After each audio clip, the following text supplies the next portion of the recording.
just real quick, at Albi, our mission is to propel restoration forward. The people we typically inspire are forward-thinking restoration contractors. The people we typically irritate and push away are the non-forward-thinking contractors. So if you're a forward-thinking restorer, you've come into the right place, whether you're an Albi customer or not. This is just for the forward-thinking segment of the industry. If you're not a forward-thinking restorer, this conversation that we're going to be having today is probably going to irritate you a little bit, and I apologize without apologizing in advance.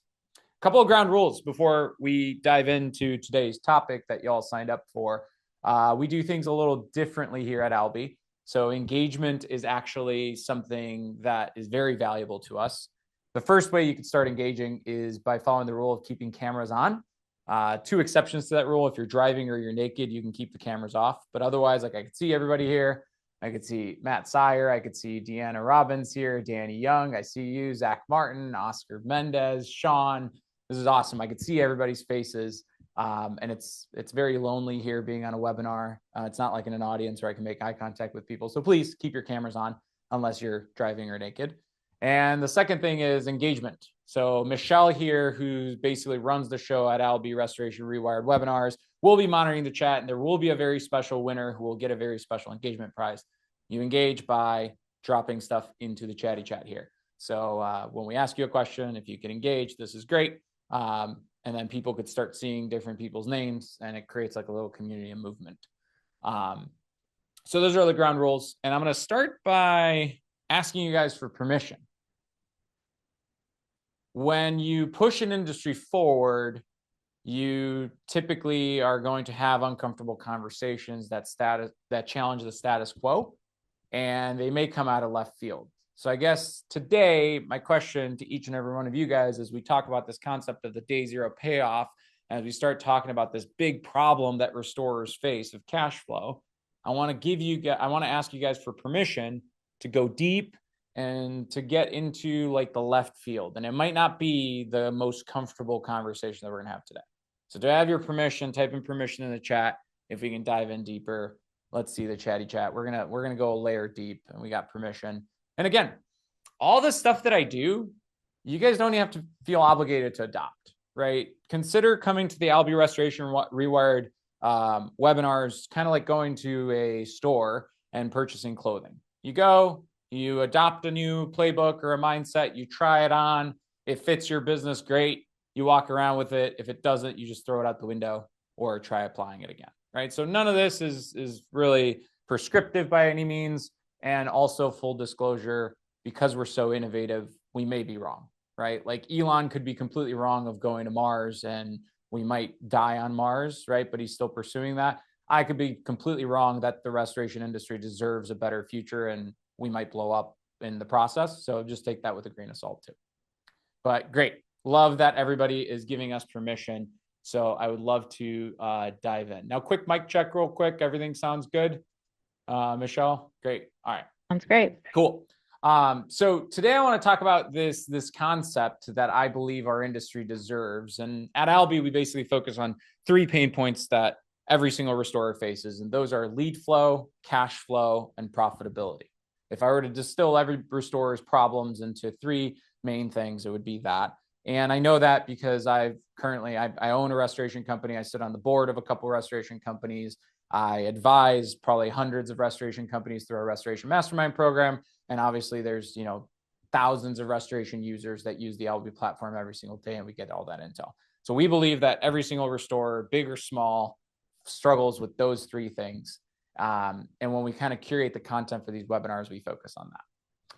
So to kind of set the stage of today's conversation, I would like to ask you guys a question. And the question is, why do most restoration businesses fail? If you think of a restoration business that went out of business in your market, last week, these businesses go out of business every single week. Why do these businesses fail? Anybody want to drop into the chat? Emery says cash flow. Kenny says cash flow. Okay. Anybody else? Is cash flow the only reason? Poor structure, says JP. Great. This is great. I mean, I was expecting different answers. Blow up too fast. Okay, we grow too fast. Foundation, lack of employees, top heavy, poor management, no financial operating system. There we go.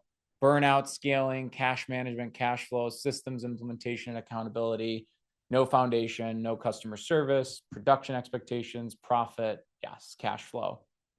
Yep, over-reliance on TPAs and lack of focus on profitability, accountability. Yeah, these are all great reasons. But if you actually look at, I think Alex Hormozi said it best in his book, $100 million Money Models. The number one reason businesses fail is because they run out of cash.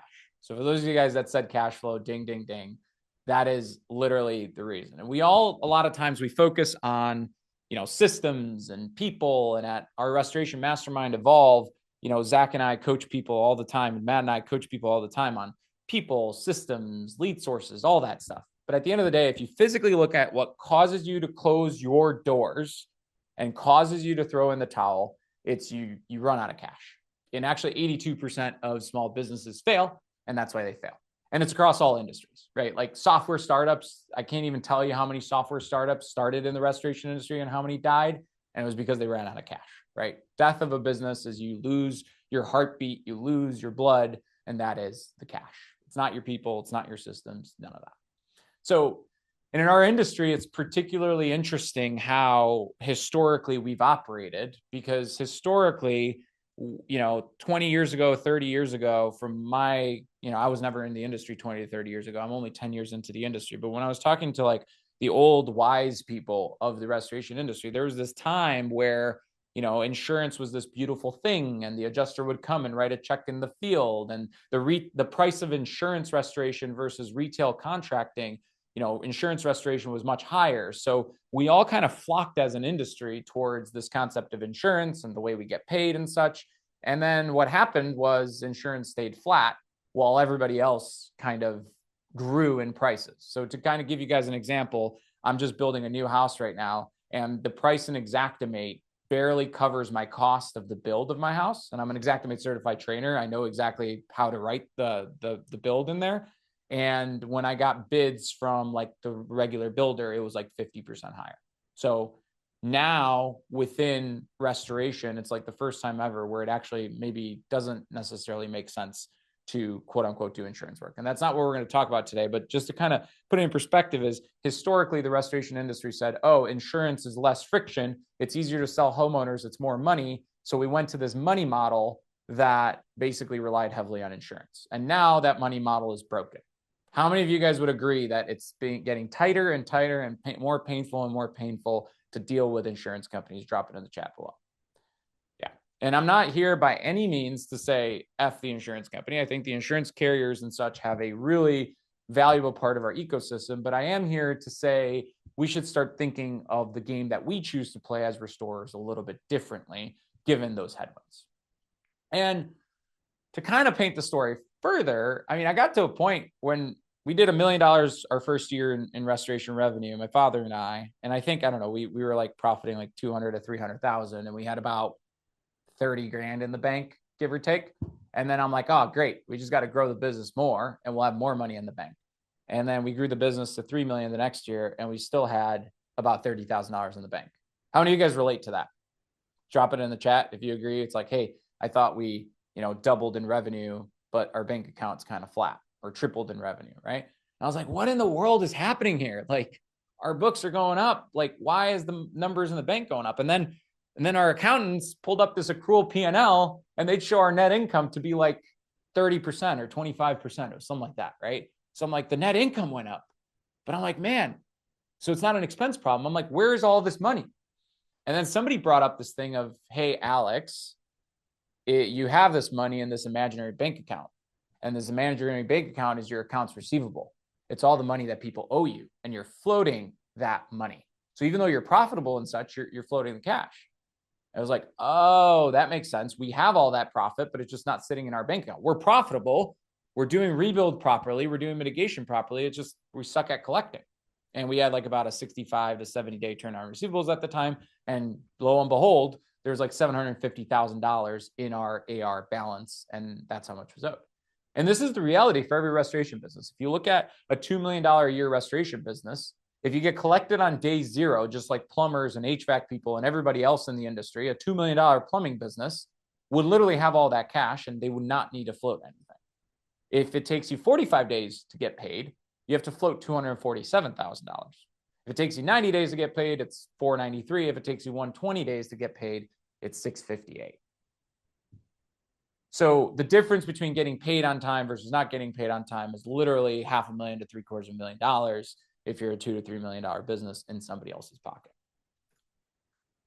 And if you start adding interest on this, right, that's like $65,000 to $70,000 a year that you would be paying in interest. And if you look at your profits on a $2 million business, like net, if you're really good, you're talking about like $400,000 a year. So like 10 to 15% of your profits, you're going to be spending in interest. Anyone relate so far? Say, oh yeah, in the chat. If you guys are following along so far, you understand the key problem and we understand all of this. Great, cool. So I think the way the industry has been doing this has been wrong. And I think that at the beginning, this old way of like, hey, we're going to go sign the homeowner on this work authorization. And when people came up with this work authorization, it was awesome because it was like a lazy sale. We didn't have to go to the homeowner and sell them on a dollar amount or anything like that. We went in and like literally majority of the restoration industry's work authorizations have no dollar amounts. Like there's no contract with material consideration. We're just going in there and just like, hey, work auth, we want to do all these services. We'll bill your insurance company, no cost to you. Yay. And then we don't collect any deposit when we start the work. And then we wait for insurance to basically review all of our work and beat us all up. And then on top of that, we then have to chase the homeowner down and we have to float all of this for 60 to 90 days. That's like the reality that most of us live in, right? And I think that reality is great. It's got its pros. We don't have to have really great salespeople. It's a huge valuable thing to the homeowner. But at the end of the day, it puts us in a very bad position because we have no contract with the insurance carrier. There is no cost incurred. We have no leg to stand up. And we're basically going back to the carrier and saying, yep, you could beat up my bill by how much you ever want because I need the money and I want the money quickly. And you releasing the money is the only way I get paid. How many of you guys see that problem? And how many of you guys are on the old way? And just be honest, old way in the chat, if you agree that you feel like you're there, right? So the goal of this conversation is if we want to evolve, and this is fine, by the way, Ashley, Morgan, everyone else here, it's fine that you're the old way. And then some people like Matthew is a 50-50 mix. I love that. And there's also some people in the industry like Rhino Restoration in Florida that is 100% the new way. They don't do any insurance work. They're fully retail model. And just so everybody here understands this, that is a belief that you guys can do. Just so you guys know, if you want to go full retail, that's do the exact opposite of this. You can, and there are viable restoration businesses out there that get paid cash upfront on the day of the loss. Homeowner has to deal with it on their own. Not saying necessarily that's the best model, but there is the equal opposite there too. It's not like it doesn't exist. But the new way, the bare minimum, we should at least sign a real contract with a dollar amount. So there's material consideration between us and the homeowner. We should collect a deposit up front, whatever you want to call it. Some people call it deductible or not, right? We should get some sort of deposit up front because the average homeowner owes that anyway. We should be leveraging what's called fintech, technology that works in the finance sector to help our painful problems. Like how many of us deal with collecting the check and we then go and sign this beautiful petition with the homeowners to have them sign the back of the check? Anybody have issues with checks? Drop checks in the chat, right? And the goal is to shift the amount of money that we are collecting on day zero so that way we can reinvest and grow our businesses. So that's the narrative that I want to have. It's like, what would a world look like in your business where the majority of that work went through the new way? So my goal is to talk about these 4 tiers.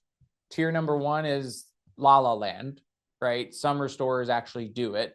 Very few will be able to 100% do that. And I want to be the first to recognize that you're never going to get to 100% of your business paid up front and financed, right? There's going to be tailwinds on growth and on selling and stuff like that. Tier number 2 is at least the majority of your work should be contract and deposit up front.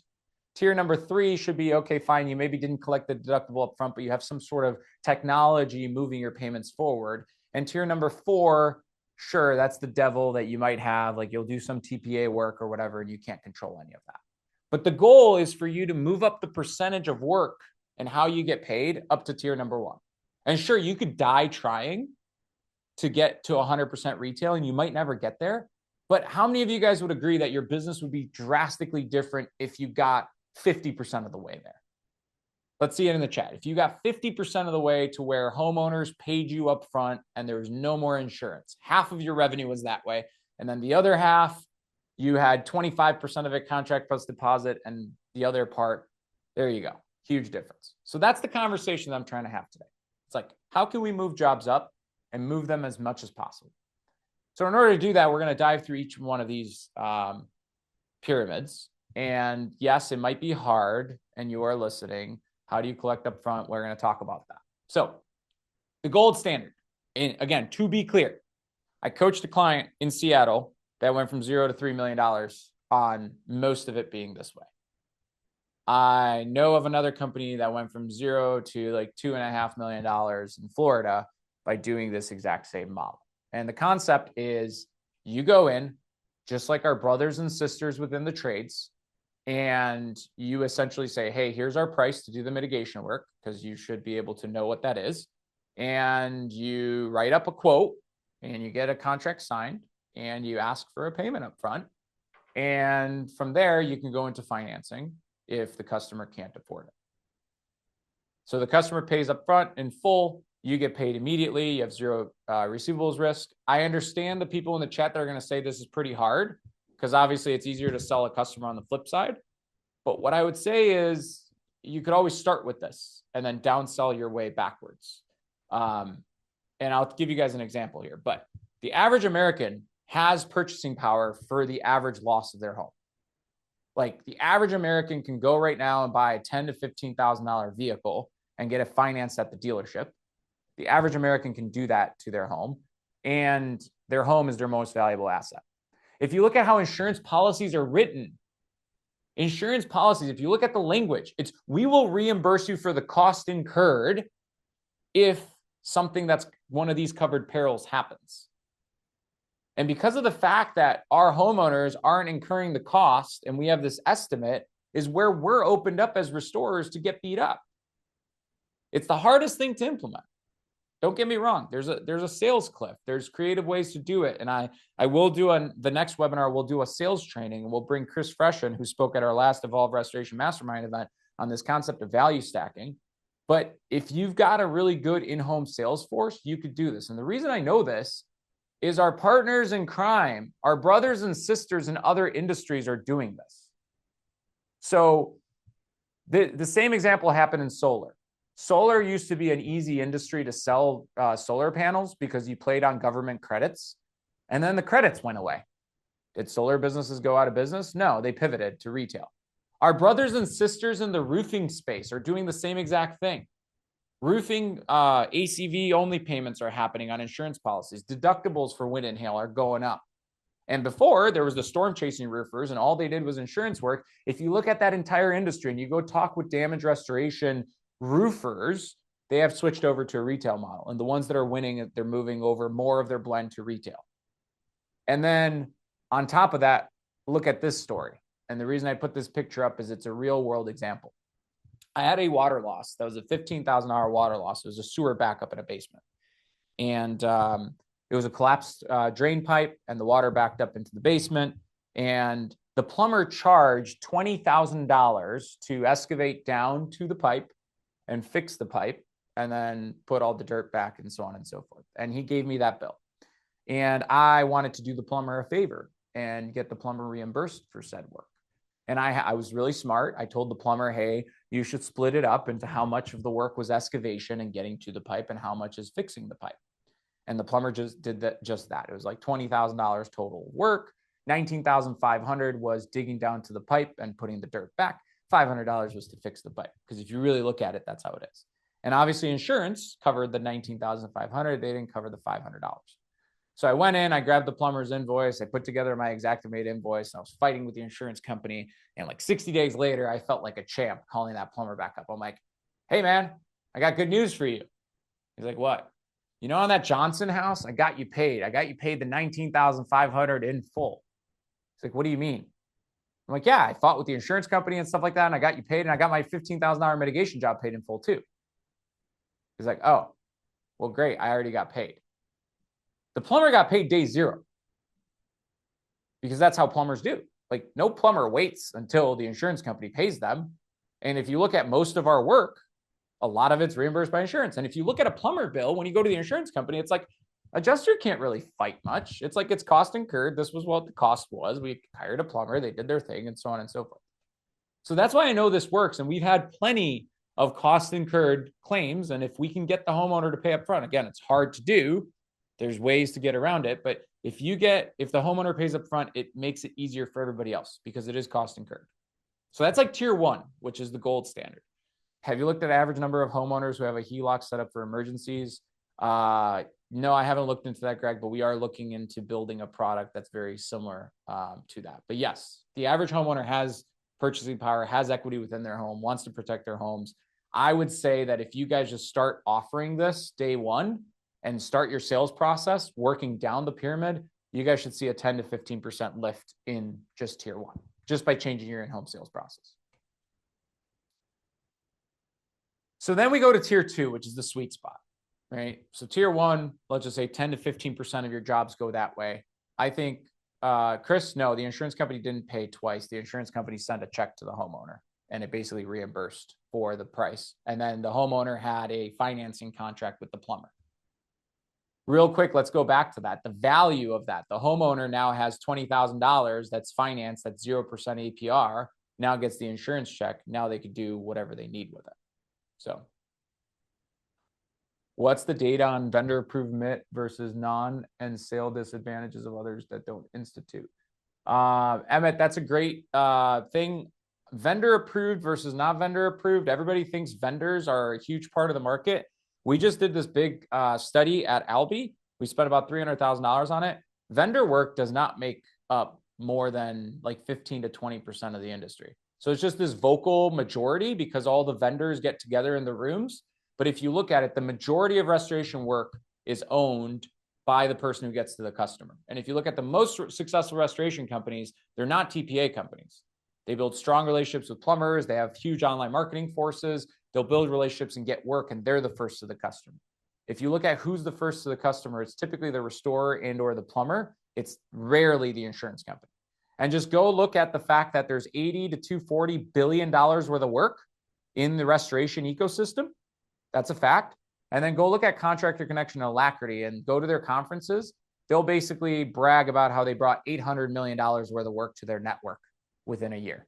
So if you add up our 2 largest, and then you start adding up like the Surf Pro work that's done and stuff like that, you're only talking about a couple $1 billion out of $80 billion worth of work. So vendor data is very small. And then as far as disadvantages, we don't have enough data. We'll report back on these things as we gather more data on there. So, but back to tier 2, the sweet spot. This is where 80% of your work as an independent restoration contractor should be. Like, let's call it 10% in the top one, 80% if you aim here is huge. The average American homeowner now has a $2,000 deductible. Your average mitigation job is about $8,000. And if you look at your average cost to acquire the job and do the job, it's going to shake out to be about $2,000 to $3,000. If you collect the deductible as a deposit, or you collect a deposit up front, you're able to cover all of that cost. And then all you're doing is you're spreading your gross profit. And in order to do that, all you have to do is believe that you're going to do it and start doing it. How many people in this room collect a deposit on the front end? Type in deposit in the chat. And I'm sure that that's going to blow up. And look, out of 102 forward-thinking restorers, look at all these guys, right, that collect deposits. So yes, it's doable. It's not just Alex giving you guys lip service. Okay. Doesn't matter if you don't do recon. You collect the deposit. If you get paid, if you get overpaid by insurance on day 90, you refund the deposit back.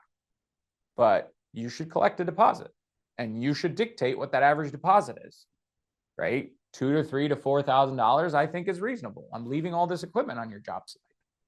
Like, if you hire a plumber, they require a deposit. So the way you actually can collect that deposit is you want to equip your field techs to have a collection method in the field. At Albi, we have Albi Pay, so you can do credit card and ACH on the spot. If you don't want to use Albi, then go to, I don't know, Stripe or QuickBooks or something else and equip your people in the field to be able to collect a credit card ACH on the spot. And again, think about 30% of your receivables going away tomorrow if you start doing deposits, because about 30% of your mitigation work is a deductible and the homeowner has to pay that anyway. And you just make it as a standard procedure. So it's just like, hey, we need to take care of your deposit to get started. We require 3,000. I'm almost certain that if you just train your sales staff to just we're just afraid to have that conversation. But it's not like the homeowner shopping around. Like everybody who brings up this thing of, oh, SurfPro does it this way or whatever. You should earn the trust of your homeowner, and you should do a proper sales process, which will be my next webinar. You should do a proper sales process and proper onboarding to the homeowner where they feel comfortable that you are the one to help them solve that problem. And you should have no problem having the majority of your jobs go through this. Morgan, we'll talk about payment plans in a bit. And then tier 3, okay, fine. You've got some of the work that, sure, the homeowner doesn't have the money. They don't want to finance the deductible. They're just allergic, and you really don't want to lose this homeowner. My parentheses would also be here is like, do you really want a homeowner that's not willing to give you a deposit, or are they really the good type of homeowner for you to serve? That's up for you guys to decide. But okay, fine. You don't get a deposit. Homeowner's getting this check. The old way that we solve that problem is we drive to the homeowner's house to pick up a paper check. We chase all those physical signatures. The homeowner deposits it. If the homeowner's name's on the check, they deposit it. And then we wait 14 days to get the hold. And then we're just basically adding 14 to 24 days on our sales cycle to collect that. The new way is a novel product that Albi just released, which is Albi check deposits. And basically, when the homeowner gets the check, you send them a link. They basically scan the front and the back of the check. They digitally sign it over to you. If the homeowner's name's on the check and your name's not on the check, they could do it. If your name's on the check and the homeowner's name's on the check, it still works. If your name's on the check only, well, and the homeowner's got it, they could still scan it and it goes to you. If your name's on the check and the check came to your office, you just deposit that your way. So you don't have any driving, no physical signature. You don't have to worry about 14-day holds. Ross, I love that question. Theoretically speaking, if the mortgage company is willing to sign off on it, they can. So our technology allows a mortgage company representative to digitally sign it. The only question is, will they want to? And that's what we're going to wait on. So we don't know if mortgage companies will accept it, but I think certain checks where the work has been done, and if you could prove, I want to start seeing how restorers handle this. But if we just start sending the mortgage company, hey, we got the check, we scanned the front and the back of the check, can you sign it over? Here's a Matterport scan, the mitigation work was done, go through the lien waiver process. We can try that and see how the mortgage companies react to it. Theoretically, the signer of the mortgage company would be authorized to digitally sign the check. Practically speaking, I'm skeptical to see how the mortgage companies react to this. So we'll see. We'll find out more. Right now, it's more for the homeowner use cases, but it could handle the mortgage company use case also. And yeah, this is just a quick look at, you get the check, you scan the front and the back of the check, you confirm, hit next, and then they get an email. They start the check scanning process. They do like a persona identification where they scan their face and their ID, they sign it over, the check hits your bank account next. This one, unfortunately, I don't have an alternative for you guys because nothing like this exists in the market. There's like Inc and Surety handle the mortgage payment process. So that's something you guys could look for. Surety, Michelle could drop the link in the chat. But as far as for the homeowner check, this is very novel. And I think it's just something that only Albi has. So the other part, one way is you could use technology to solve this. But the other part is adopting what I wrote in my book, the 48-hour rule, which is basically a systems way to solve this. So we found that on average, it takes about 15 touches to get a job paid, dealing with the adjuster, dealing with the insurance company, and so on and so forth. If you wait 48 hours in between each one of the touches, you basically will get paid in 30 days. If in between each touch, you wait 4 days, it takes you 60 days to get paid. And actually, we have a use case, Oak Estimates, Alex Dalgar from Oak Estimates, who's the former GM of Vertical Auto Cleaning and Restoration that sold to Guardian. I coached him for about 4 years. He went off on his own and started a restoration revenue cycle management company where they basically write estimates and collect. They get paid. They get the check in the door in about 15 days. So that's also possible. And again, really good systems get you there. But the concept to know here is have a way to track your time in between touches. Because if you wait 4 days in between touches, and the most critical one is how long it takes you to get the invoice out the door, then you're just adding days onto your receivables. If you can compress the time in between touches, you can get through a lot quicker. So the 48-hour rule is a framework I write about in my book, Restoration Millionaire. We're giving the book away for free, by the way. You just guys have to pay for shipping. So Michelle, I don't know if you want to drop that in the chat, but this is the system way to systematize that. And then lastly, tier 4 is tier 4. If you guys do TPA work, just know it's a minority. It's 15 to 20% of the market. And there's going to be restorers that are going to dominate that 15 to 20% of the market, right? Like I've got a competitor here. He's a buddy of mine, GC Pro. They're here in the Chicagoland market. They do $15 to $20 million a year, really profitably on TPA only work. I'm like, good job, Mike. Like, keep going. Like, that's great. And they narrow down the whole TPA game and stuff like that. And that's super awesome. Good for them. So have them, play in that pool. That's fine. But 80% of the industry is going to be outside of the TPA world. And it's up to you guys, if you're doing TPA work, to choose what you want to do. And if you want to move your way up market and move your way out of tier 4, because you can't really do anything other than systematize it a little bit more. You can't collect up front because the TPAs are going to complain about you. You can't really set any price because the TPAs have the SLAs. You basically signed your rights away there. You can't collect the deposit because they're going to complain, right? You're going to be an infringement of that and they're going to turn you off. So you just wait and wait and wait, and that's fine. But again, the goal is to shift your way up. And here's the way I see it. Imagine a world where you just train your in-home sales reps, because this is what the leading indicator is. You train your in-home sales staff to start with tier 1 paid up front. Imagine where every single water mitigation job, you go in there and you say, all right, homeowner, it's $25,000 or $15,000 or $8,000. Here's what we're going to do. Do you want us to help you? Yes or no? And then you just pause, silence. Well, yeah, but, and then they're going to give you an objection. Will my insurance reimburse you for it? Then you tell them, well, yeah, you'll probably get reimbursed by the insurance, right? Part or all of it will be reimbursed. Your policy reimburses you for costs incurred, yada, yada. Yeah, but I can't afford it. Okay, financing, right, is another conversation. All right, they shoot you down on that. Okay, great. This is not a tier 1 job. It's a tier 2 job. You go there and say, okay, fine. I could let you, we can give you 60 days to pay, sign the contract, give me a deposit. And they say, well, I need a couple days to come up with the $2,000 because I can't do the deposit. Well, can we finance the deposit? No, we can't finance the deposit. Okay, great. You just work your way down to tier 3. And then worst comes to worst. Okay, fine. I feel bad for you. It's against our, standards here as a company. But what we're going to do is we'll just do the work for you.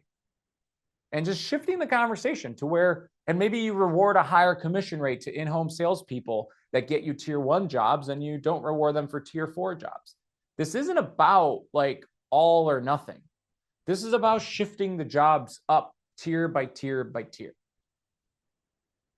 So I guess first and foremost, in the chatty chat, what percentage of jobs are tier 4 for you guys? Would love to see it. Tier 4 meaning you have no control. You can't get a deductible up front. You can't implement anything, right? You have absolutely no control. You're literally doing it the good old boys way of the way restoration was done forever. We come in here, we don't ask our customer anything, and so on and so forth. Okay, 60 to 40. Okay, so check this out. I think everybody who's doing 70 to 75 should go hit up the people with 0 and ask them, what are they doing? And how are they doing it? That's the power of a community. All your problems are who problems, not how problems. And if you want a cheat code, Zach, drop your email in the chat below. Zach works at the Restoration Mastermind. It's one of my coaching programs. And he talks with restoration contractors every single day. And typically these are restoration contractors that do 30% plus net profit.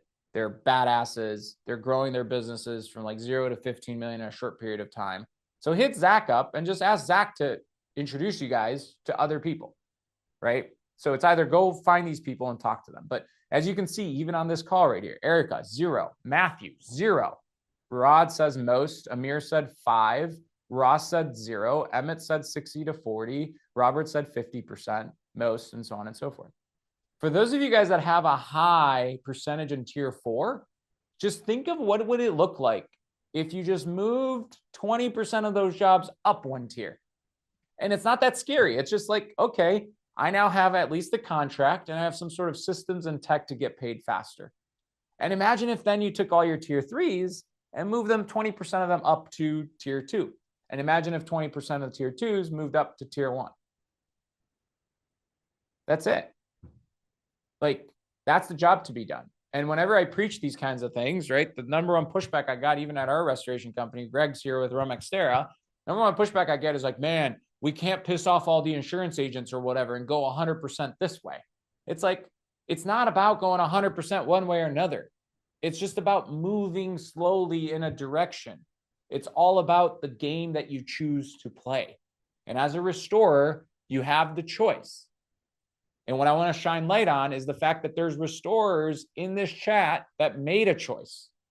It's not just my crazy ideas. It's not just me on an island all alone preaching this. There's restorers in this chat that have moved up that way. And if you feel like it's beneficial for you, then you should do the same. And really what this is about is not, oh man, you know, y'all are going to make so much more money and so on and so forth. Sure, cash flow is going to be great, but I know restorers. I know they're mission driven. I know that, you know, it's not like restorers are going to run around and buy Rolls Royces with the extra cash and stuff like that. I know that you're going to take that cash and reinvest it and be more confident on the types of employees that you hire if your cash flow is better. I know that you're going to be less stressed and you're going to be a better human being that's going to go do good stuff in the world. I know you're going to grow your business faster and take away market share from the old school restorers, and you're going to participate on the movement of moving restorers into the future. And I know you're going to invest in the best equipment and the best marketing, and you're going to deliver on your customers better. And that's what I want. I just want good people making a lot of great money and doing great stuff in the world and providing a little bit of competition to the people that did stuff the old way. And that's what's going to happen. The old school guys are going to basically die out, and the new wave are going to do it the other way. And we're not done solving this. I mean, there's big news coming to the industry soon. There may or may not be some major moves that we're doing, but there's going to be a full-time mini CEO that's going to be focused on the cash flow problem of restorers at Albi. By 2028, we're building the leading growth engine for forward-thinking restoration contractors. And the leading growth engine is basically, instead of buying a software to have more things to do in it, we're essentially building a software that will take things off your plate. And the 3 things we're focusing on is 1, lead flow. There's going to be a mini CEO, a mini Alex Duda that's going to be there working on building the best product to help restorers get jobs. Because if I can help you get jobs independent of the carrier, you're going to be a stronger person and a stronger business. The second thing we're focusing on is cash flow. How can we capture the cash up front? And there's going to be some cool AI stuff, financing, and Albi Pay is just in its infancy. We're just getting started with credit card, ACH, and check scanning. This is only 6 months worth of work, guys. And then the third part is how can we help you guys do more with less, become more profitable? And there's a whole AI revolution that we're working on there. But our mission, I'm like promising you guys this, like the next decade of my life in restoration is all about propelling restoration forward. I believe we deserve better. I believe there's a lot of negativity and there's a lot of false information being spread about restoration that is holding restorers back the way we've always been doing things. And like, I promise you guys, even if I die trying, I'm going to be focused on this for the next decade of my life. And the way I do it is obviously the businesses that I operate basically eat all the dog food, Longview and Remextera. The second thing is the coaching program is a group of 100 restorers that are forward thinking and they adopt things first. And there's those data points. And then obviously Albi, which is my full-time job and the full thing that I CEO, will be continuously innovating. So if you guys are already an Albi customer, want to learn more about Albi Pay, type Albi Pay in the chat and we'll have your account manager reach out to you. and unlock credit card and ACH. It's simple. It doesn't cost much. And also CheckSnap. If you want to be on the CheckSnap program, we're opening it up. And then if you're not an Albi customer, you're interested in taking a look at what Albi does, type in Albi demo.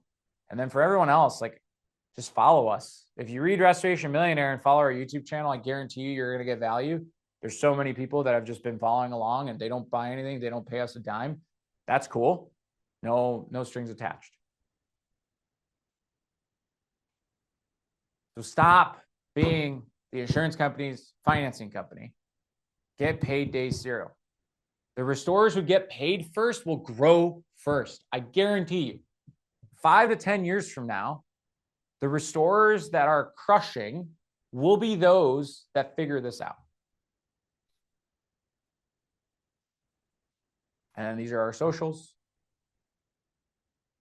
Facebook, YouTube, LinkedIn. You can follow me personally. Mine's more like business development or business advice in general as I'm building all these companies. And then Albi HQ is specifically restoration stuff. Like we have shop tours of restoration companies, all kinds of crazy stuff that we do there. Every single week, there's a new video that comes out. Every single day, there's a new short form that comes out.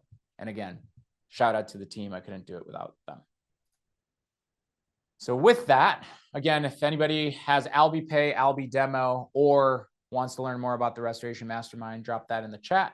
And yeah, let's, we're not done yet, Amanda. Let's open it up for Q&A. If you guys have any, if you have a question, the best way is to get in the queue by raising your hand. The way you raise your hand is you hit that react icon and you raise your hand and get into the queue that way, just like Emery did. And then stay to the end because Michelle's going to announce a special winner that won the engagement process. The hour is not over yet. I'm going to be cognizant of your time. We'll end early if there's no questions, but stay to the end for that. So yeah, Emery, what's up, man? Good to see you.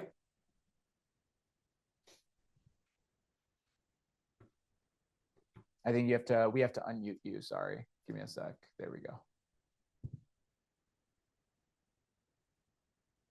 Boom. You hear me? Hey. Yep.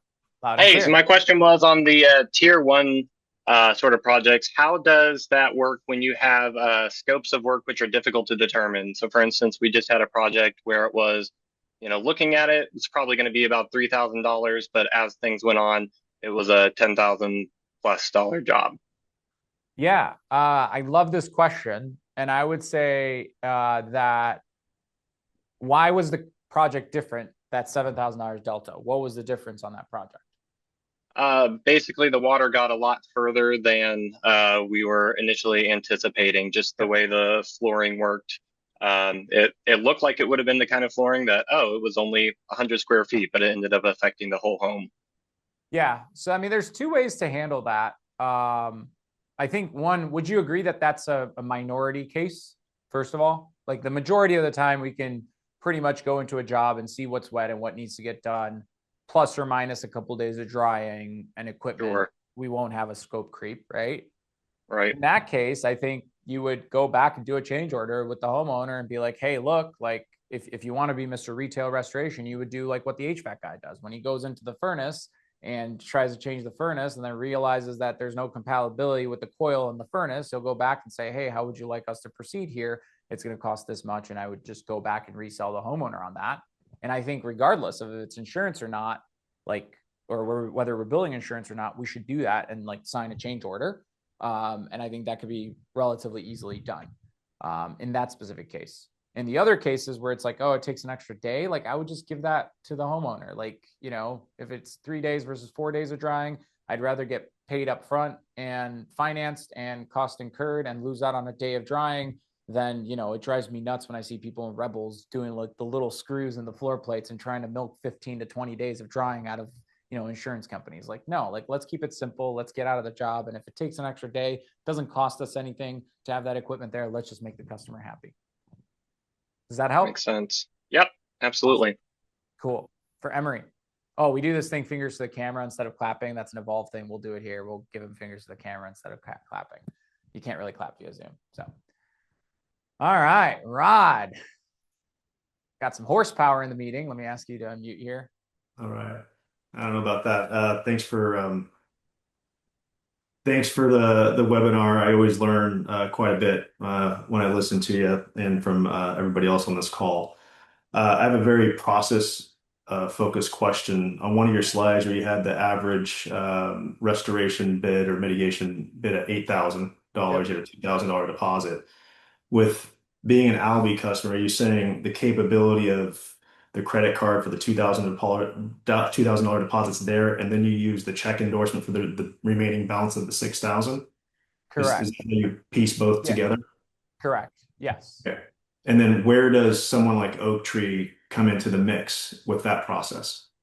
Well, so Oak does everything to get the check to the customer's house, but then you would want to use something like CheckSnap to get the check into your bank account. Or you'd want to drive to the homeowner's house and pick up that check. Right. Perfect. Okay. Clear. Great. Thank you. Rod, fingers to the camera. Thank you. Thank you. All right. Emmett, how's it going? Oh, wait, I got to ask you to unmute. And then Michelle, don't forget to pick the highest engaged winner too. Have that ready. Okay. All right. You hear me? Yeah, loud and clear, Emmett. Awesome. Yeah, basically, all this has been amazing. Our owner's been making leaps and strides to kind of get us into the new frontier, as it were. Basically, everything y'all are doing, we're going from basically flip phone to smartphone when it comes to technology, and y'all been instrumental in that. My question mainly, my first one, the Albi AI, can that compute the data needed for the follow-ups, like the 48-hour? In other words, can it send you, okay, these are the jobs that haven't been touched in 24 hours. This is where we're at 48 hours, to make processing a little bit quicker, because there's just so much redundancy on reviewing files constantly. And so we're just trying to see what ways we can do to kind of help move that forward, which will help with the cash flow portion.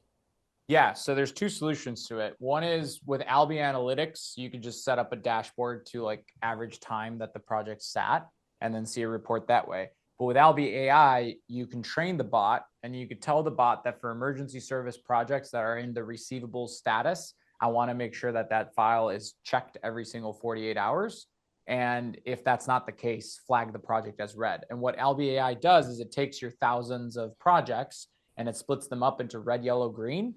And then it sends you a report every day. And that project might change. Like today, it might be all cool, but tomorrow you didn't follow the 48-hour rule, so flag it as red. So yes, and then there's a decision tree where it sends those reports to, like if you have an ESR division, it can send it to whoever's responsible for emergency service. And then the recon jobs could have a different flow and it could send it to recon people. That's awesome. That's awesome. Yeah, if you want, I can have Dacian.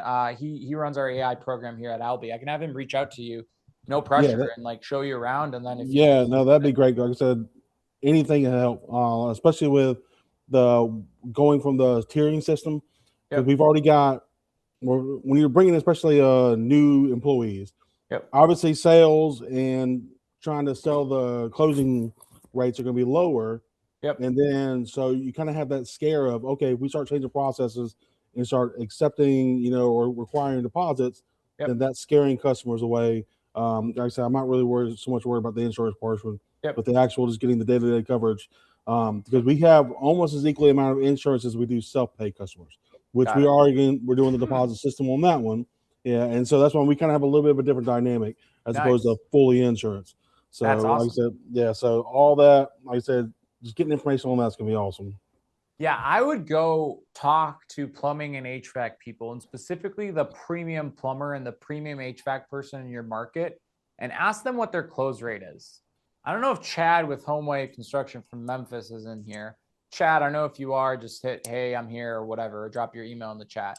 But like, he worked for an HVAC company in the past, and they were the most expensive HVAC company within Memphis and had something like a 60 to 70% close rate on like $25,000 furnaces. And they were the first to say, look, there's people that could do it for $13,000, but they don't offer the experience that we do. Right. So that's something to think about. As a lot of times, like you're absolutely right. It's going to be harder to close and you might see a close rate dip. I think half of that's true. And the other half of that is just a self-limiting belief that we have as restorers. So But for Emmett, fingers to Thank the you so camera. much. What company are you with, Emmett? Premier Restoration. Awesome. Cool. I'll have Dacian reach out to you. Michelle, let's Thank make you sure so much. Dacian reach out. Cool. And Danny Young. You look very young, Danny. Oh, I got to press this button. Sorry. Asked to unmute. Hey, Alex, thank you for taking my question. I was Absolutely. curious if you had historical data on companies that have implemented this process that were in the tier 4, and what tier are they sitting in now, and how quickly after implementation did it take them to climb up those tiers? Yeah. So from tier 4 to tier, I mean, I don't have data. I could do some case studies and like aggregate data together. We just don't really do that other than like some certain studies that we've done. But like I can tell you, we've had people in Evolve have like 30 to 40% of their work come from TPAs, switch over to online marketing and plumbers, and not only replace that TPA revenue, but move their way up into growing their company based off that source. And they actually found that online marketing and referrals were supercharging their business, whereas with TPAs, they felt flat. So I can tell you that, like, well, high likelihood. I can give you a bunch of examples of that anecdotally. The second thing I could tell you is that, like, even within our restoration company, we've been successful. I would say, like, everybody looks up to Romextera. Like, we've also got our slow movers and stuff, but we've successfully implemented the deposits, and a lot of our business comes from agents and such. Again, it's not 100% of the time, but a good chunk of mitigation work goes through the deposit flow. So I guess I don't have like a data per se. I could actually go find a resource and do a full case study around it. But what I could tell you is I've got enough anecdotal evidence on pattern matching on maybe a data set of like 100 to 150 people that yes, you could successfully move away from TPAs and get work from plumbers, property managers, online marketing. I know that's a fact. And I know that if you do that, a good percentage of the work you could ask for a deductible up front. I would expect like 50 to 70% of the work you can get your deposit up front. I'm very confident on that. And what I would do is go, Matt Sawyer here, he mentioned zero. I would go back up into the chat, find the people with zero, go find them on social media and ask them for an hour of their time and just pick their brains. And I bet you there's some people, I don't know if anybody in this group has ever switched from heavy TPA to almost the opposite and takes deposits up front. I don't know if you want to drop yes in the chat, and maybe Danny, you could look over those people too. Does that help? I know It wasn't like what you were looking for per se. A lot of people are asking for benchmarking data, which is my next thing that I want to slay. So, but cool for Danny. Fingers to the camera. There you go. Get along with it. Who would have thought that 87 forward-thinking restorers would do fingers to the camera? Cool. Well, we'll let you guys know when scale of 1 to 10 real quick in the chatty chat. Would you guys mind letting us know how this webinar is compared to other webinars? And then Mencia, let's see. Do you have a strategy for using Albi Pay on invoices that have been outstanding for more than 30 days? We just started using Albi Pay. Yeah. So invoices that are outstanding more than 30 days. I'm trying to think. Because that, like, QuickBooks has QuickBooks Pay with the automated reminders in there. I don't know if we have a strategy for using Albi Pay specifically there. Albi Pay currently would be if you're getting collected on the front end, or you would automatically send a payment link out to there. But I think for invoices that are over 30 days, every single time you touch the customer, you would either email them a link. If you want it to be automated, then you would probably turn on QuickBooks, and there'd be a little competition between, processing through QuickBooks versus Albi. So Mincy, I don't know if that helps you. And then it looks like tens, 1, but it's a home run. So I guess that was good. 10, I mean, okay, there you go. Cool. Great. Awesome. QuickBooks Pay only allows us total of 3 reminders. Ross, talk with Dacian. He is, so we're getting into this thing called revenue cycle management. That's all I'll let you guys know here. And it's still very early. Kiara on our team is going to name it whatever we name it. But revenue cycle management is this concept of handling your entire collections process from the minute the work gets done to the minute the money gets in the bank. And Dacian and or another big industry news that's going to come up soon, will be helping us, will facilitate that. So we will have more in the next 6 to 12 months, and there may be some AI involved, and there may be some automation on that whole process, like heavy automation and kind of a done for you tech enabled service. We'll let you guys know more of that as it comes out. But yeah, there's irons in the fire that we have that I can't publicly disclose. We can talk one-on-one. That will help. And yeah, you won't have to use QuickBooks Pay for the 3 reminders. There will be an AI tool that will reach out to the customers, send them the Albi Pay links. And yeah, it's all in the cooker. So the goal is 12 months from now, we're taking a big chunk of collections off your plate, and it's a tech in the background that's doing all of that. So, but cool. We'll let you guys know when the next Restoration Rewired webinar is going to be, and would love to see you guys there. And again, Albi Pay, Albi Demo, or Restoration Mastermind. Get in touch with those peeps. They can help you out. And then last but not least, Michelle, who is the lucky winner? It is Emmett. Emmett. All right. Emmett. Cool. We'll be in touch with the special prize. Super excited. Thanks for playing all out. And thanks for everyone else for playing all out here. We love the vibe and we love this meeting room. We'll see you guys next webinar.